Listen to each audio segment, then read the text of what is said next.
What's up guys, welcome back to my channel. My name is David Hamlin, aka the Laptop Legend, and I'm making this video today to talk about how you can prevent those stupid losses. And probably a lot of you guys are not gonna watch to the end of this video because most people don't like this side of trading. Most people wanna hear what stocks they can buy to make 500% without thinking about it. Most people are lazy, most people don't wanna put the work in, and most people don't care about preventing losses.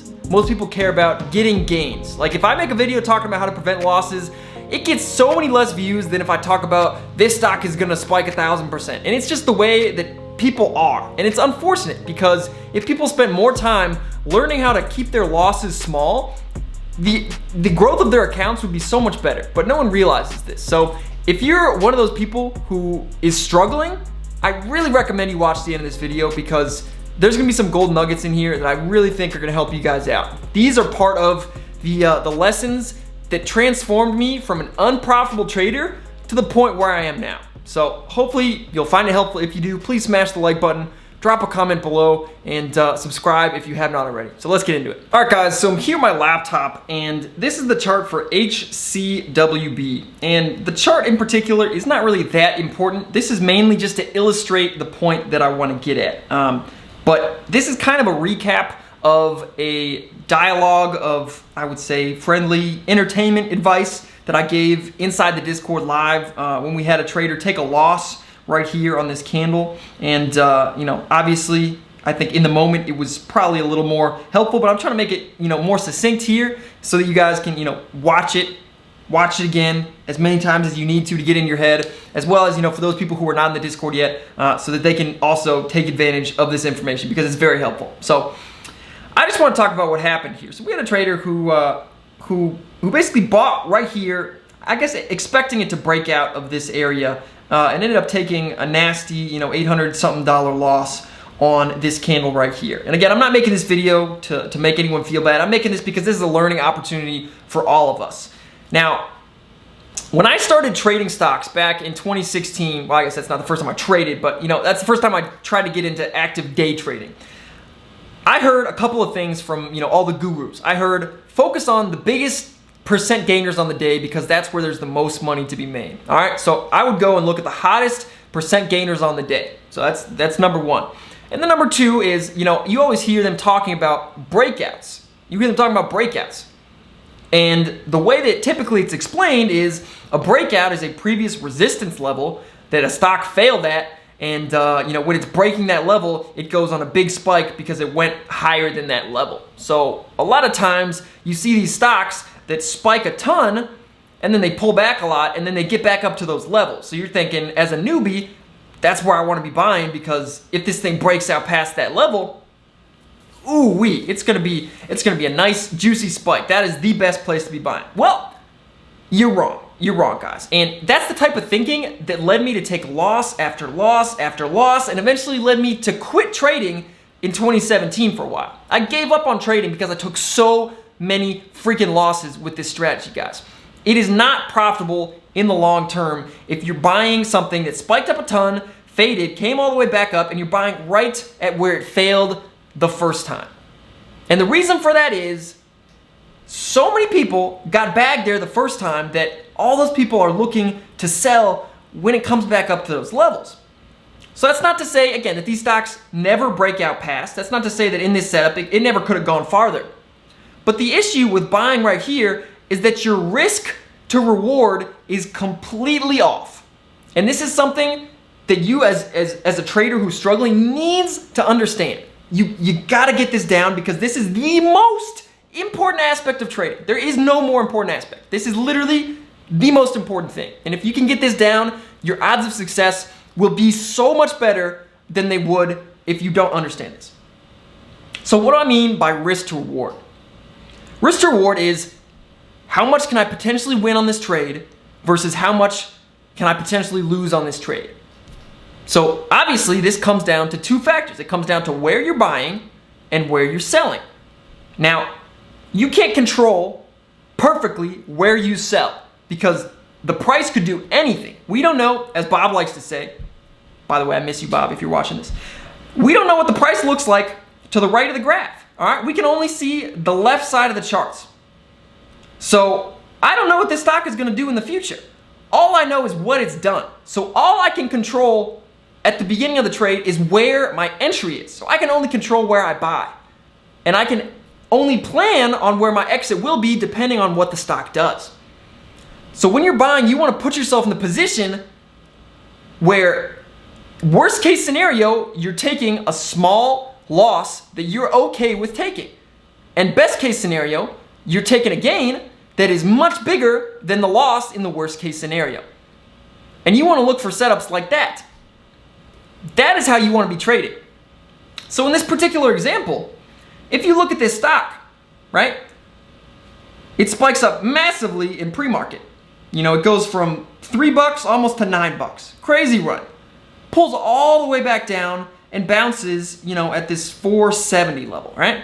Bounces all the way back up to 7 and fails at the exact level that this previous support was at, that it bounced off of for a while.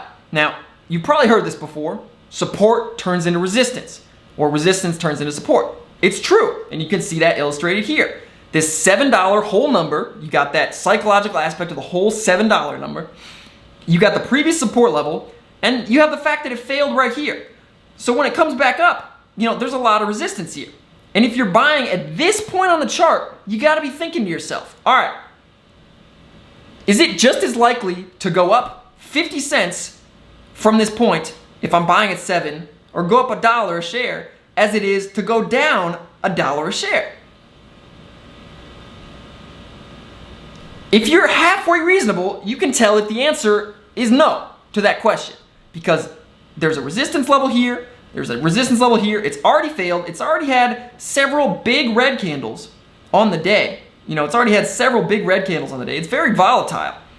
So if I'm buying this thing, when it's right near a resistance level, it's very likely to break down on me. And you do not want to be buying into resistance, guys. You should be selling into resistance, because that is the area that is most likely to fail. And I never understood this as a beginner. I always would buy right at these areas because I'm thinking, oh my gosh, it's about to go for a breakout. This thing is gonna be beautiful, man. Look at this. Look at this. It's about to go for a breakout. Oh, once it goes for the breakout, it's gonna go straight up. No, that's not how it works. If you're buying at the breakout level, it's a previous resistance level, which means it's most likely to fail there. So what would have been a better trade on this? A better trade on this, in my opinion, is if you had gotten in earlier. Obviously, hindsight's 2020. You couldn't have known that this would have bounced all the way back up here. But if you look at this chart, if I zoom in a little bit, let me clear drawings and get me my cursor back so I can zoom in here. So you can see here, you know, for me, a better entry would be once this thing, you know, it spikes up, it bounces off of pretty much the opening range. It bounces off of, you know, the green-red area, and it bounces pretty much perfectly. It comes back down, it bounces, and it makes another higher low.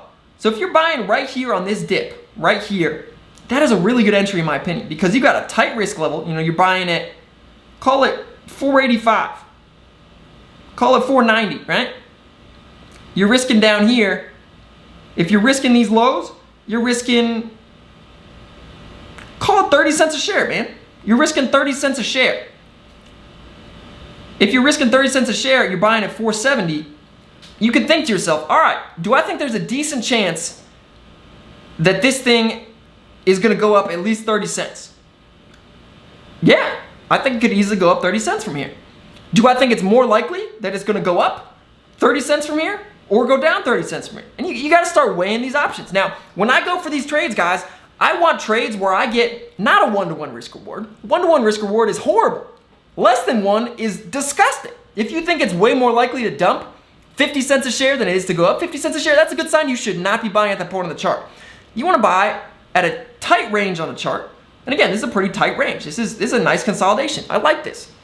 You wanna be buying at one of these areas near the bottom of the consolidation, risking the actual bottom of the consolidation level. Because that way you have a tight risk and a lot of upside. So with setups like this, you know, you're risking 30 cents buying at call it 490, buying at 490 there. And what's the upside? You know, 590, 690, you got $2 a share of upside. That's pretty good risk reward, bro. That is pretty damn good risk reward. I don't know what that is off the top of my head. What is that? 6 to 1 risk reward, something like that. I mean, that's way better than buying up here where you get not even 1-to-1 risk reward. So I'm hoping this video is making sense. I know I'm kind of going on about the same, same exact setup over and over. And a lot of you guys probably are not going to make it to the end of this video. A lot of you guys are probably not, because you don't care. You don't want me to tell you how to prevent losses. You don't want me to fix your strategy. You want me to give you a pick that's going to run 500% without doing anything. Well, it's not that easy, guys. It's not that easy. And if you can fix your mindset and stop buying into resistance levels, you can start to be a more profitable trader. So for me, on a stock like this, I would probably buy here and wait, And once it starts ripping up like this, I would probably sell half into this spike, and I would sell another half up in here. And knowing me, I would probably sell all of it once it starts failing at this area. I would probably sell it all. But if I had any left, I would be selling it when it dumps here. And by doing that, you lock in your gains. So instead of being the person who's buying up here, you're buying down here. You have a very tight risk reward. Again, I'll draw the line just so you can visualize, right? That's your risk. And that's your reward. Like, just to visualize it, guys. There's such a difference there. Look at the difference in that. That's the difference. That's crazy. That's a huge difference. So you want to take trades where it's like this. If you're buying here, your risk is this. Okay, if it breaks out and runs, maybe it goes, maybe it doesn't, maybe it fails right at that area. All right, you got reasonably a 1-to-1 risk reward. A 1-1, that's just trash. So, moral of the story, guys, don't buy into resistance levels. It's just, you're just asking to take losses. You're asking to take losses. And another thing you want to consider is the number, I guess, kind of the volume in those areas. I forget the exact ticker. Someone called out a ticker today asking what I thought about it for, a potential bounce play. And I didn't really like it because it had a previous day where there was like a ton of volume trading, several dollars a share above, and then it dumped hard after that, and then a previous bounce after that failed. So, for example, in this area, you can see, there's a lot of volume that traded up in here. So all of these that are trying to bounce back, every time it just fails at this area because it's a high volume profile area. And you'll especially get this on multi-day runs where, say this traded 5 times today's daily volume at like $10 or something. If this thing's trying to bounce and it gets anywhere close to $10, there's a lot of bag holders who've been holding this from $5, because it came all the way back down. So they're going to be selling hard when it comes up into there and they see themselves getting back to close to break even. And then panicking when it starts failing, just selling. So it makes it really hard for it to break out past those levels. So again, moral of the story, guys, if I have to summarize this video, TLDR, buy setups where you have good risk reward. Buy near support levels that are actually meaningful for the chart. If this breaks down here, that's a really bad sign. If it breaks down here, it doesn't really matter. The nearest meaningful risk level on this is down here. And you obviously can't risk $2.50 a share. There's not that much of upside. That's a dumb trade. So if your risk reward is not at least 2-to-1, don't take the trade. Have the discipline to not take the trade. It is fine to see something run. If this broke out and ran from here, I would have zero FOMO about it. You know why? Because there's opportunities every single day. Every single day. If you miss this opportunity, guess what? There's another one. If you miss that one, guess what? There's another one. Another one. If you miss that one, guess what? There's 50 more after that. So you should never give in a FOMO. Never give in a FOMO, guys. If you miss the good entry, do not take the trade. It is as simple as that.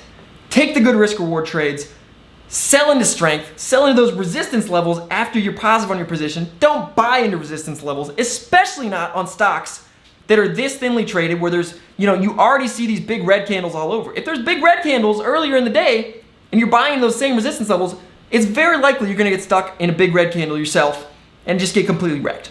So that is all for this video. If you made it to the end, Let me know what you think about my pen so I know you made it to the end. Tell me it's a cool pen or something like that. I'll know you made it to the end. And yeah, that's it. I'll see you guys in the next one. Until then, you know the drill. Let's grow better together. Bebé, dime por qué te mientes. No puedes esconder todo lo que tú por mí sientes.